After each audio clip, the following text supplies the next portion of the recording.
The organization should burn to the ground, and out of the ashes, maybe an organization will come out that will protect our children. Stephanie, why are they filing the lawsuit now? The accuser's attorney says he was concerned that the Boy Scouts was going to file for bankruptcy, which would put a hold on any new lawsuit. So he put out this public appeal for victims to come forward, and they did. I just have to say, the 97-year-old victim, either he was the very first Boy Scout or he got molested by his co-scoutmaster as a grown-ass man. No, he was the first scout, probably. But I'm sorry, I don't mean to laugh at the gentleman. But wow, 97.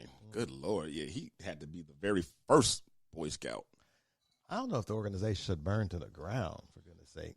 Well, I know what he means. I don't think, well, you know he means figuratively. You still don't think he No, I think people want Boy Scouts. He wants Boy Scouts to be done and over, and the new organization to come that's not Boy Scouts of America. Right. But I don't think Boy Scouts of America is just a pedophilia game. I think that it mostly helps people, but they've been lack in dealing with the people that have been hurting kids. Right. And yeah, to be honest with you, I don't know what can be gained from a new organization that couldn't be applied to the one that is already here in existence. Mm-hmm. If you strip it down enough, you could get the same result, I think, and apply the same rules and the same screening processes and all these other more strict policies. I think you could get the same effect as if you changed, as if you starting from scratch. Sure. Yeah. If we're going to start, but either way, let's do something. Let's tear up every organization and start all over again. But I kind of get what he's saying though. He feels like it's so ingrained in the Boy Scouts, which that's sad. That's sad that he feels that way. I don't know, but I know you don't know if it's true because I don't know a lot if it's true. That's his experience. Right, I feel. Yeah. And I understand. I don't understand. I can empathize with his hurt and his pain. Right. Yeah, I hear you. Yeah, and even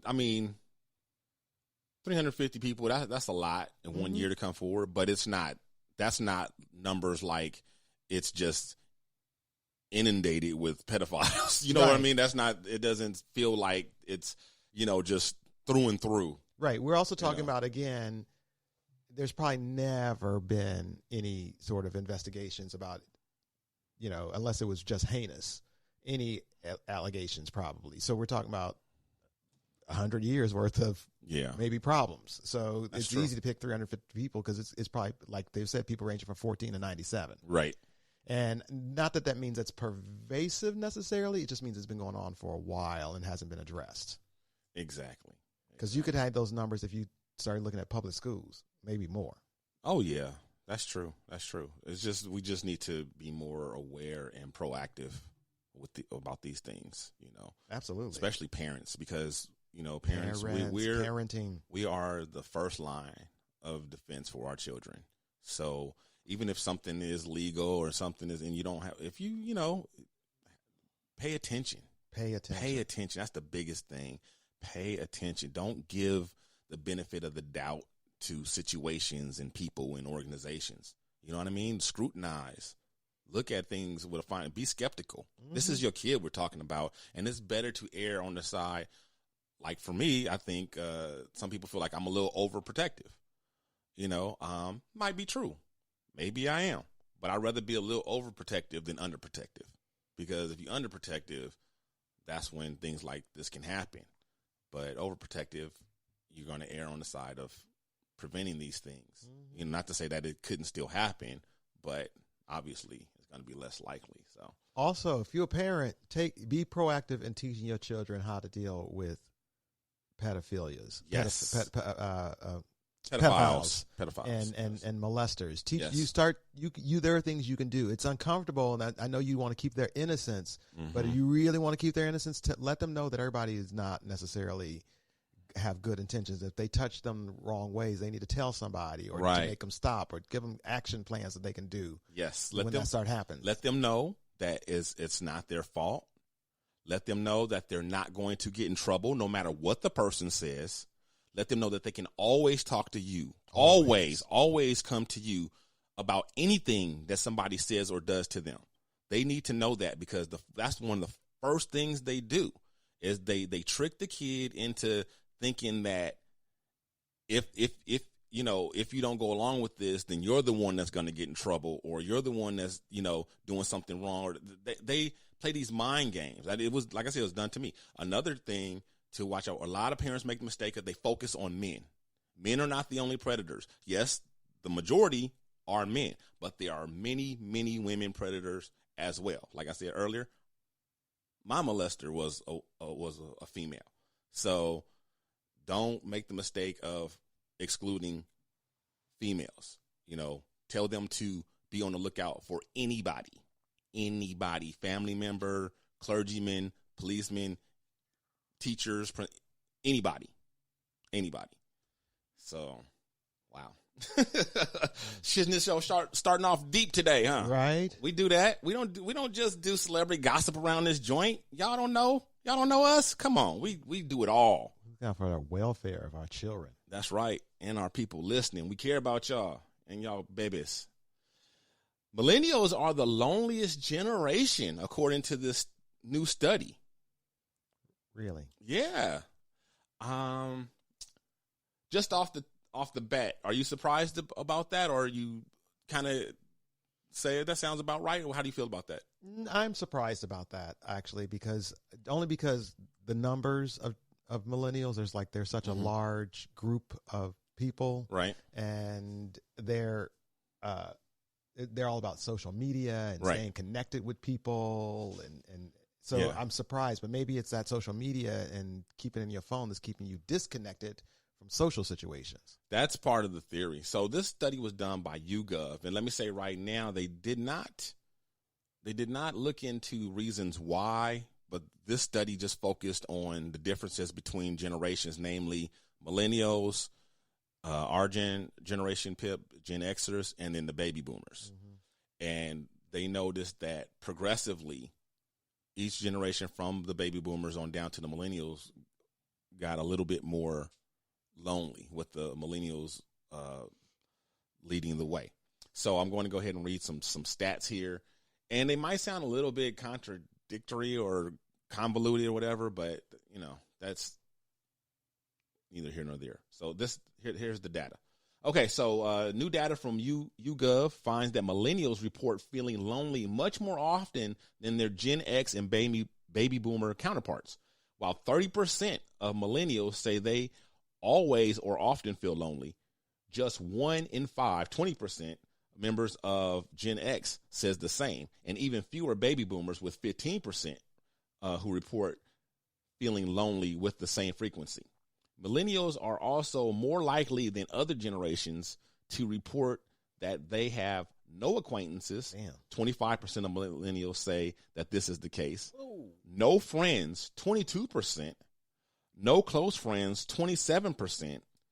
And no best friends, 30%. However, a majority, 70% of millennials do report that they have at least one best friend. And nearly half, 49%, say that they have between 1 and 4 close friends. Wow, that's sad. So I would also like to point out that when you're dealing with statistics and surveys and these things, you always have to remember to take into account these things only work when people are willing to speak about things and to speak about things truthfully and honestly. And I feel like part of this, not all of it, but I feel like a part of it, and I'm going to say part of it, I mean the discrepancy or the disparity between generations. I couldn't help but notice from baby boomers down to millennials, if you notice another thing that's common going in that same direction, trending in that same direction, is like baby boomers of the 3 generations are, especially if we're talking about men, far less likely to talk about their feelings and feeling lonely and things like that. And I feel like our generation PIP was a little more open about that type of thing than our parents were.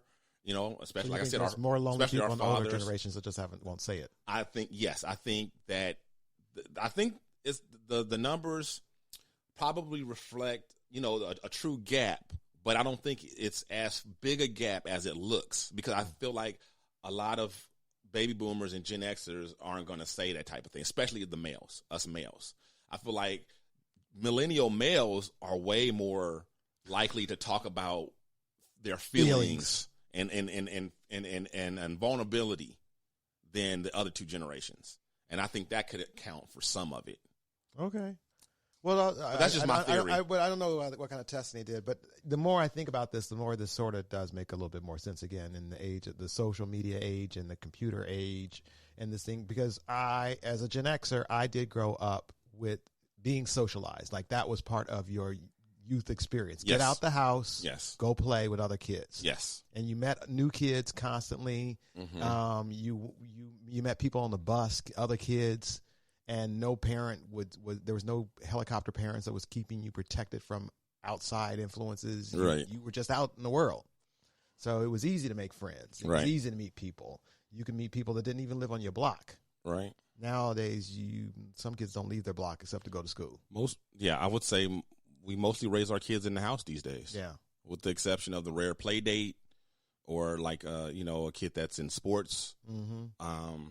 Other than that, we pretty much, and even on play date, a lot of times it take place at one of the kids' homes, with the parents, hanging out. So we mostly raise our kids in the house these days. My cousins and I would go to certain parks to hang out with certain people from certain housing projects. Mm-hmm. So that's like, you want to hang out with kids from the Taft, you got to go to this park. You want to hang out with kids from Warner, you got to go hang at this park. And that's what we did in Peoria. Like, don't go hang out there. Them kids is crazy. They grew up. They ain't gangs. I just remember the world, as someone who doesn't drive and has been a pedestrian my whole life, and living largely in the same, general, area, say 50-mile radius or so. I lived in different cities, in and outside or on the outskirts of Los Angeles. So basically still Southern Cal and LA County, not, that far. And so I've walked, I've always walked, to and from school and, college and buses and work and, things like that, to public transport. So I just remember the world that I used to see a lot of kids playing, whether it's parks or walking through neighborhoods, kids riding bikes and outside doing double dutch and hopscotch and different things and hide and go seek. And I was one of those kids, but I'm not exactly sure when it happened, but somewhere along the way, it all disappeared. 1 in 4 people say they don't have any acquaintances. That's the easiest thing to get. I'm trying to get rid of acquaintances. I hate small talk. Maybe they don't know what acquaintance mean, because I don't see, unless you are you work alone, a hermit, unless you're a shut-in, how can you not have an acquaintance? I'm thinking maybe they don't understand what that word means. Well, still almost 25% said no friends. Yeah. That's sad. That is sad. But I can at least I can see that being true, whereas like no acquaintances, like, right? You don't have a job or go to college, right? Or, because if one of those things right there means you have an acquaintance. I'm trying to get rid of acquaintances because they ask me too many damn small talk questions. I hate that. You wearing a blue shirt? Yeah, motherfucker, I'm wearing a blue shirt. That's all you want to say to me today? That's why you're not my real friend and just an acquaintance. Yeah, a lot of people, you're not alone. A lot of people are really irritated by small talk. I'd hate it. Hate it. Wow. And my job, we did get a new receptionist finally, so I don't have to sit up at the front desk anymore. Yeah. That's the worst part. People come by and say like, "Oh, you're wearing your hair up today." Yep. Can I help you? Wow. Yeah, I don't know. It's never bothered me. How was your weekend? Depending on what it is, but I guess for the most part, it doesn't really bother me. But yeah, some people hate the small talk. Oh God, ask me something for real. No bullshit. Oh man. So so the theory is though that like you went straight to social media and the internet. They haven't done any tests or anything to prove that, but the initial theories are those are the biggest culprits. That is so sad. But I think bigger than that, bigger than the internet. Or what I was talking about, how we raise our kids in the house now, and kids don't go outside playing. I mean, because